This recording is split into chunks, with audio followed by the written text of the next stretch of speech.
खासदार संजय दिना पाटलाची पत्रकारांना अर्वाच्य भाषेत शिवीगाळ, परत आला तर मारून टाकेन, मुजोर संजय पाटलाची पत्रकारांना थेट धमकी। मी बोलतोय ते रेकॉर्ड करा, कमिशनरला दाखवा, उगाच डोक्यात जाऊ नका, पोलिसांसमोर संजय पाटलाकडून पत्रकारांना धमक्या।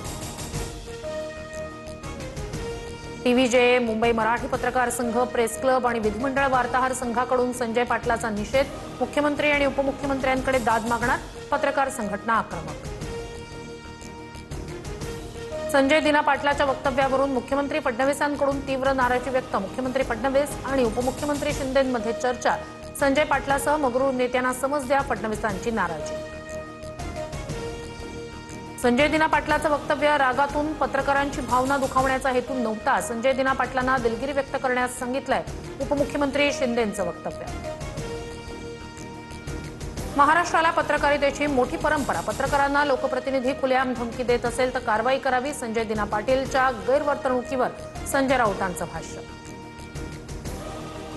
पळपुट्या खासदाराकडून पत्रकारांना धमकी, मिंधेंच्या टोळीची संस्कृती जगासमोर येते, यांना लाईनीवर आणणार की नाही, आदित्य ठाकरे यांचा मुख्यमंत्री फडणवीसांना सवाल।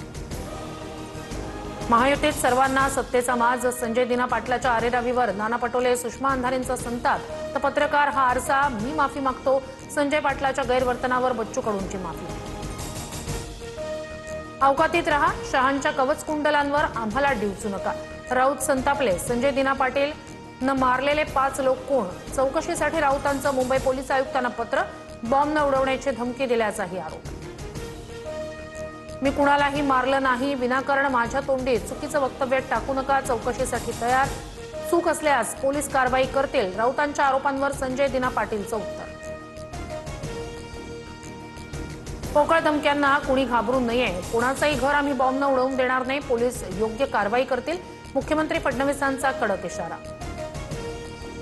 ऑपरेशन टायगर फत्ते करण्यात फडणवीसांची शिष्टाई मोलाची, खासदार फोडण्यासाठी शिंदेंनी 5 वेळा भेटी घेतल्या, दिल्लीतून ग्रीन सिग्नल मिळवून देण्यात फडणवीसांची मध्यस्थी, सूत्रांची माहिती। ऑपरेशन टायगरवरून आता फडणवीस आणि शिंदेंमध्ये श्रेयवाद सुरू आहे का, विजय वडेट्टीवारांचा सवाल, तर पक्ष वेगळे पण एकमेकांना साथ देणं चुकीचं नाही, योगेश कदम यांची प्रतिक्रिया। पुण्यात फुटीर 6 खासदारांविरोधात ठाकरेंची शिवसेना आक्रमक, प्रतिकात्मक अंत्ययात्रा काढून खासदारांविरोधात आंदोलन, कार्यकर्त्यांकडून जोरदार घोषणाबाजी। तुतारीचे 5 खासदार राष्ट्रवादीत येऊ शकतात, धर्मराव बाबा आत्राम यांचा दावा, तर 5 कशाला, 8च्या 8 खासदार येऊ, सुप्रिया सुळे यांची उपरोधिक टीका। आमचा एकही आमदार किंवा खासदार फुटणार नाही, शरद पवार यांचं वक्तव्य, शिवसेनेच्या खासदार फुटीनंतर राष्ट्रवादीतही फुटीच्या चर्चांवर शरद पवारांचं उत्तर। वाळू तस्कर आणि अधिकाऱ्यांचं संगनमत मोडीत काढण्यासाठी टास्क फोर्सची स्थापना, महसूल मंत्री चंद्रशेखर बावनकुळे यांची घोषणा, एटीएस प्रणालीद्वारे 10 वर्षांच्या अवैध उत्खननाचा हिशोब होणार। इचलकरंजी महानगरपालिकेच्या विशेष सभेत गोंधळ, ई बस सुरू करणं आणि जागा निश्चितीवरून सत्ताधारी आणि विरोधकांमध्ये खडाजंगी, पाणी प्रश्नावरूनही विरोधक आक्रमक।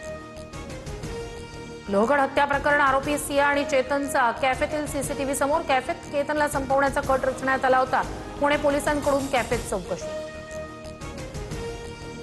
नसरापूर अत्याचार प्रकरणात आरोपी भीमराव कांबळे दोषी, सर्व आरोप सिद्ध, 29 जूनला शिक्षेचा फैसला होणार, सरकारी वकिलांकडून मृत्यूदंडाची शिक्षा देण्याची मागणी। अयोध्या राम मंदिर देणगी आणि आर्थिक गैरव्यवहार प्रकरण, राम मंदिर ट्रस्टचे सर्वेसर्वा चंपत राय राजीनामा देण्याची शक्यता।